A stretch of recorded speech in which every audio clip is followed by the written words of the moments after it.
Muy buenas noches y bienvenidos a Sala de Prensa de Noticias Caracol Ahora. En las últimas horas, el Ministerio de Salud ha anunciado varios cambios en los protocolos para enfrentar el COVID-19. Estas modificaciones en las medidas impactan los aislamientos y la toma de pruebas.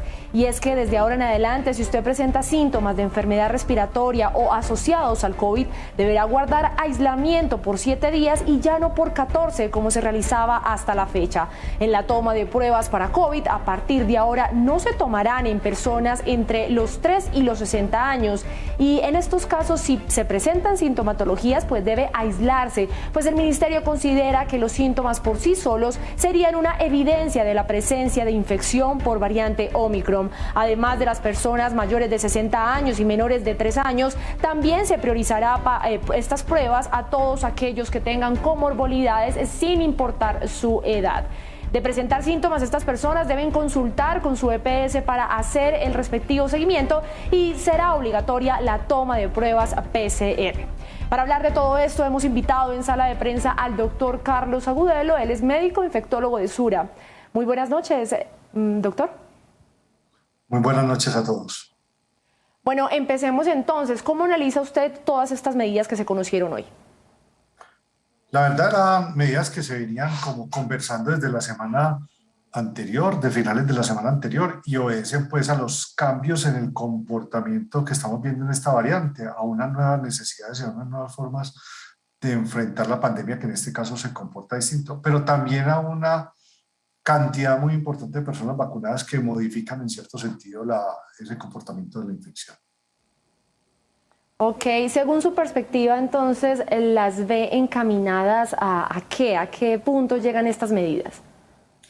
Pues no, mire, lo que pasa es que con Omicron, los principales problemas que nos trae esta ola, que anticipamos e incluso pueda ser superior en el número de casos a las olas anteriores, pues son casos que en su mayoría no generan hospitalización y no generan necesidad de camas de cuidado intensivo. Entonces terminan afectando sobre todo los canales de entrada a los servicios de salud, la necesidad de pruebas y la capacidad productiva del país. Hay que tener en cuenta que esta nueva variante tiene un comportamiento distinto, pero también el hecho de que la gente esté vacunada. Entonces, lo que se ha visto es que Omicron en las personas vacunadas tiene una menos duración en la transmisión y por eso se generan estos cambios en el aislamiento.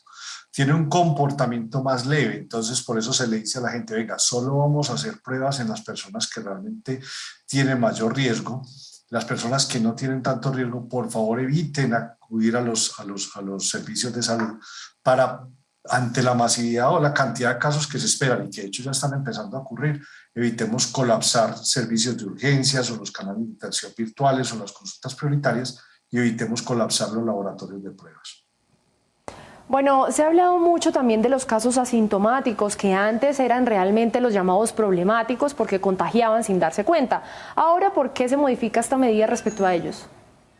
Realmente se modificó en las personas vacunadas, se modificó el tema. Ya el nuevo lineamiento dice, hombre, si usted es una persona vacunada que ha estado expuesta, entonces no se aísle, siga utilizando la mascarilla, siga utilizando las medidas de higiene, distanciamiento, todas aquellas medidas destinadas a la prevención, pero ya no tiene aislamiento. Es que las personas vacunadas pues tienen una menor capacidad de transmitir la enfermedad, un menor riesgo de infectarse y un menor riesgo de transmitir la enfermedad. Entonces hay menos riesgo con estas personas y eso lleva a la decisión de evitar el aislamiento o retirar la recomendación de aislamiento de estas personas.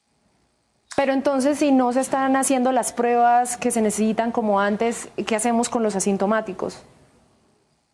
Los asintomáticos pues deberán seguirse cuidando en el caso de que hayan estado expuestos, pero sin necesidad de aislamiento.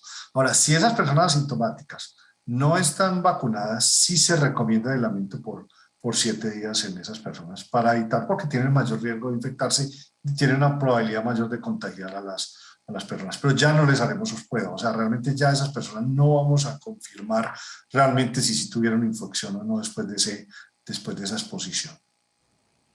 Claro, doctor, pero es que, discúlpeme, es que eso es lo que no se entiende. ¿Cómo sin hacerle pruebas y la persona no tiene idea que está contagiada porque tampoco tiene síntomas, pero está contagiada y es asintomática, cómo se aísla 7 días si médicamente no se le puede dar una prueba y tampoco su cuerpo pues se lo anuncia con síntomas. Es decir, esa persona seguiría trabajando y pues con riesgo a contagiar. Lo que pasa es que la persona no vacunada se aísla a partir de la fecha del contacto, ¿no es cierto? Entonces, yo tengo 7 días, si yo tengo el contacto hoy, yo me aíslo 7 días a partir de este contacto, eso estamos hablando de las personas no vacunadas o parcialmente vacunadas. Pero si yo me vacuno, ya no voy a tener necesidad de aislamiento. Eso es una recomendación que no solo ha implementado el Ministerio en Colombia, sino que lo han hecho ya varios países, incluyendo en Estados Unidos, que lo hizo recientemente. Bueno, perfecto. Si antes la lucha era por realizar pruebas y muchas, pues digamos, en grandes cantidades, ¿cómo se analiza entonces que se sectorice en partes de la población estas pruebas de manera específica? Pues es que tenemos que irnos ajustando al comportamiento del virus, ¿no es cierto? Y no significa que estas decisiones de ahora no puedan cambiar ante quizás una nueva variante que pudiera aparecer en algún momento más adelante, ¿no es cierto? Entonces nos tenemos que ajustar a esas realidades. Puede que en un escenario más adelante tengamos que decir nuevamente hay que volver a hacer pruebas, hay que hacer aislamientos, hay que irse ajustando a esos cambios de la pandemia.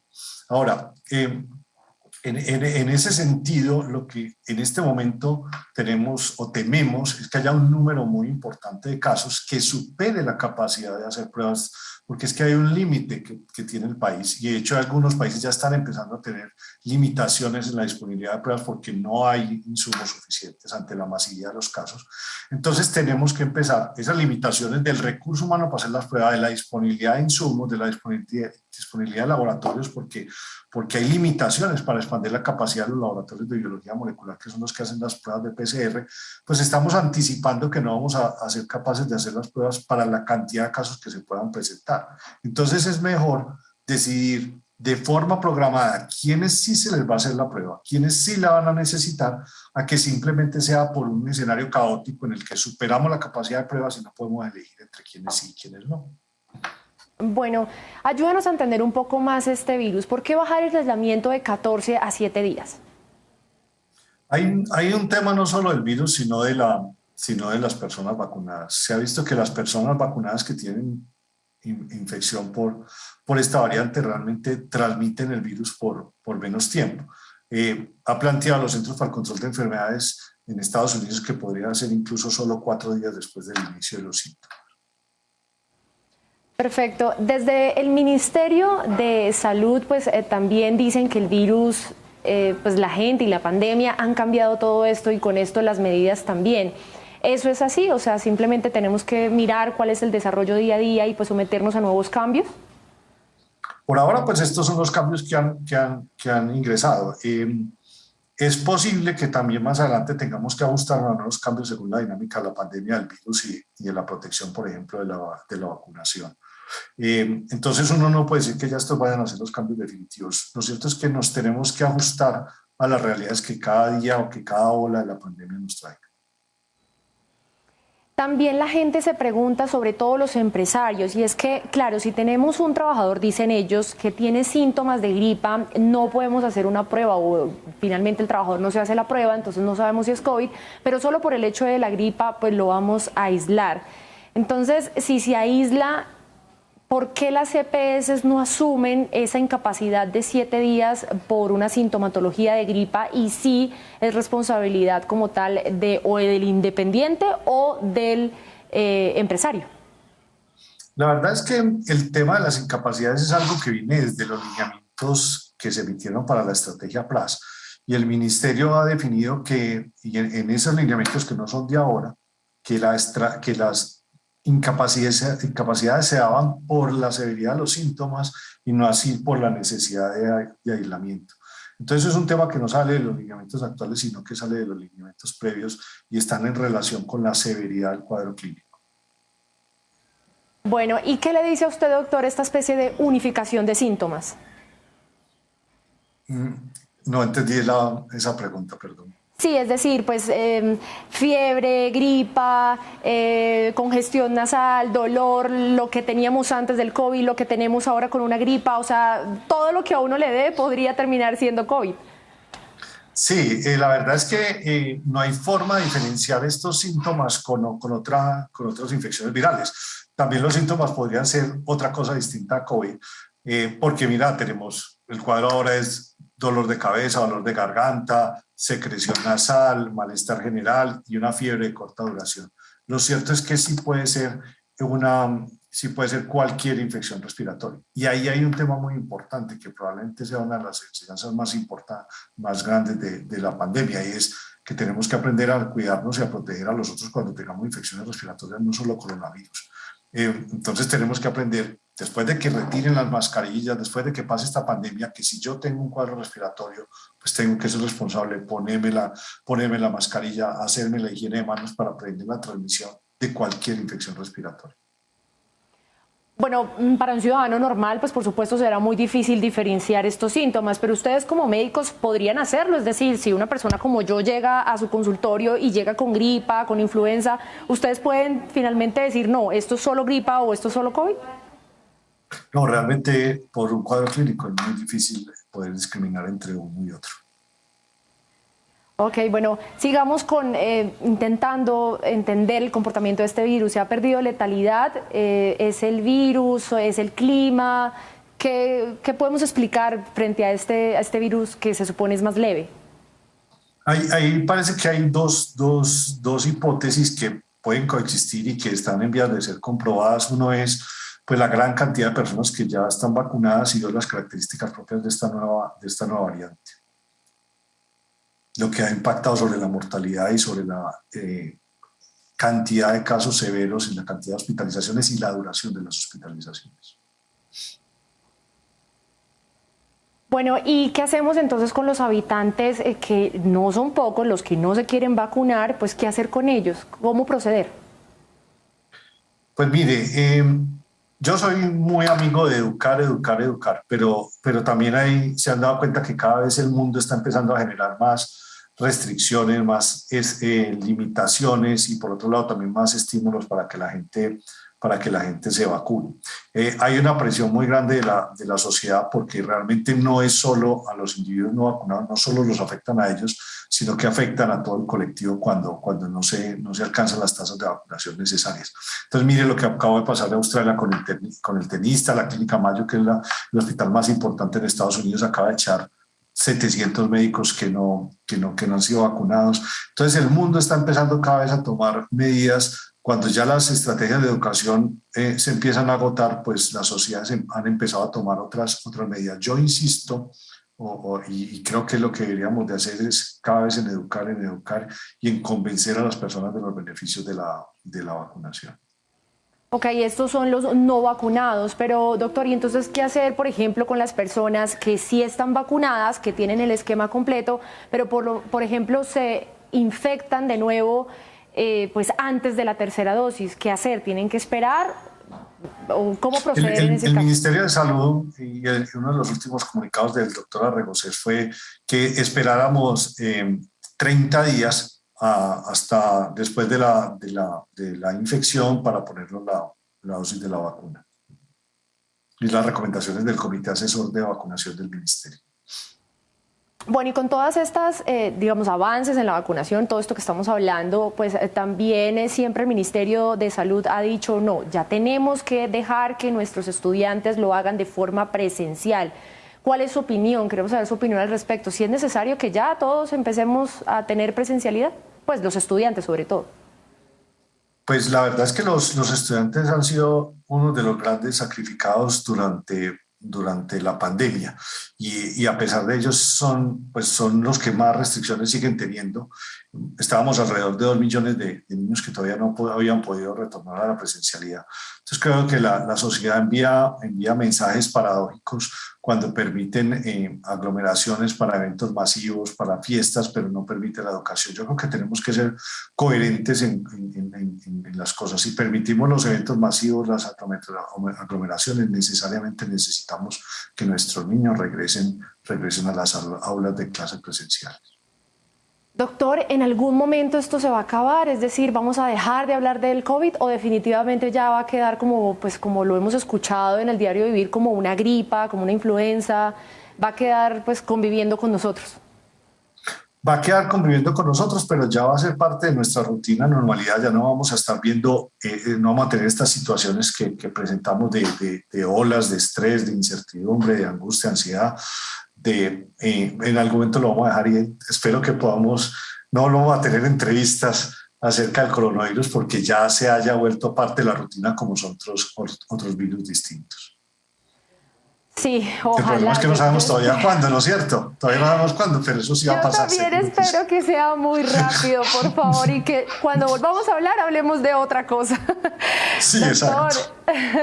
bueno, también quiero preguntarle, esta nueva variante Omicron, ¿qué está mostrándole al país? Es decir, ¿aprendimos algo de lo que vivimos en el 2020, en el 2021? ¿El sistema de salud está preparado? ¿Realmente se preparó? ¿Los colombianos aprendimos a cuidarnos? ¿Qué está mostrando esta nueva variante? Yo creo que nos está mostrando muchas cosas. La primera son los beneficios de la vacunación. Lo segundo es que como sector salud respondemos mucho más rápido a los retos que lo podíamos hacer antes. Entonces podemos desplegar medidas y, por ejemplo, las decisiones que acaba de tomar el Ministerio han ocurrido de una forma mucho más acelerada de lo que ocurrieron en periodos anteriores y el sistema de salud ya tiene una capacidad para responder de una forma mucho más ágil. Recuerde que al principio de la pandemia pues tuvimos varios meses para podernos ajustar y aquí lo estamos haciendo en cuestión de días o semanas. Entonces sí tenemos ya mucho más capacidad de dar una respuesta más oportuna, más ágil al tema y más adecuada a los retos que nos plantea la pandemia. ¿Existe la posibilidad entonces, por ejemplo, de que tengamos nuevas mutaciones y nuevas variantes que condicionen al país a llevar nuevos aislamientos? Pues también se lo pregunto por las restricciones que se están viendo en los países desarrollados. Colombia todavía pues no ha tomado esa decisión, pero ¿podría pasar? Variantes y mutaciones van a seguir ocurriendo como han ocurrido durante todo lo de la pandemia. Lo importante sería que a través de la vacunación y a través de la inmunidad que vamos adquiriendo por las infecciones, realmente cada vez sean menos graves, menos severos y menos picos o aumentos inusitados en los casos del coronavirus. Pero sería muy difícil decir que ya no van a haber más olas. O sea, cada vez es menos probable que va a ser cada vez menor el impacto que tiene el coronavirus sobre las personas y la sociedad, pero no podemos garantizar que no vayan a haber olas y que no vayan a haber olas con unas variantes pues, que tengan unas características, por ejemplo, de mayor severidad, etcétera. Es difícil asegurar que eso no va a pasar. Pero sí, de todas formas, cada vez va a ir siendo menor el impacto que pueda tener la pandemia sobre nosotros. Podemos decir ya a estas alturas, 2 años después de contagio, que definitivamente lo único que sirven medidas restrictivas pues para no seguir contagiándonos es el lavado de manos, el tapabocas y el aislamiento 1 metro, 2 metros, es decir, ¿todavía seguimos en ese cuadro o podrían implementarse unas nuevas pues para evitar el contagio? El distanciamiento, la higiene de manos, como usted lo dice, y la mascarilla son las herramientas principales, además de la vacunación. La vacunación es la más importante de todas. Bueno, y tú crees, señor. No, que no creo que vayan a ocurrir otras intervenciones adicionales que vayan a mostrar un beneficio mayor que ese, ¿no es cierto?, para la prevención. Es posible que tengamos, claro, tratamientos más efectivos para los casos severos, para los casos leves, pero para prevenir la infección, esas probablemente van a ser y han sido no solo las medidas efectivas para las infecciones, para el coronavirus, pues en este caso, sino para otras infecciones respiratorias. Nosotros en muchos casos en las instituciones hospitalarias aislamos pacientes que tenían otras infecciones respiratorias para evitar la transmisión. Entonces, durante largo tiempo, a lo largo de la historia, han sido medidas muy exitosas. Con coronavirus también lo han sido. Y yo no vería como otra medida para prevenir la transmisión en el futuro cercano.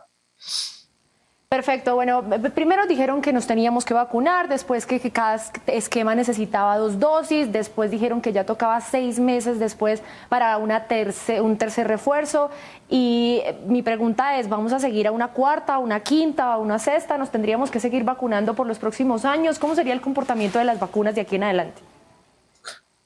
Pues eso es algo que se está estudiando, pero sí es muy probable, se ha dicho casi que desde el principio de las vacunas que se van a necesitar dosis repetidas, como pasa por ejemplo con la influenza, que es una vacunación anual. Bueno, doctor, muchísimas gracias por todas estas explicaciones, todo este contexto. Esperemos entonces que pues no se siga propagando el virus y que, bueno, como usted lo mencionaba, sea un poco más liviana la situación en un futuro y podamos ya estar pues simplemente con una gripa de transmisión que no nos afecte en mayor medida la salud a todos los colombianos. Gracias, Carlos Agudelo, por estar con nosotros. No, a ustedes muchas gracias por la invitación. Bueno, lo invito a que siga con nuestra promoción, con nuestra programación aquí en Noticias Caracol Ahora.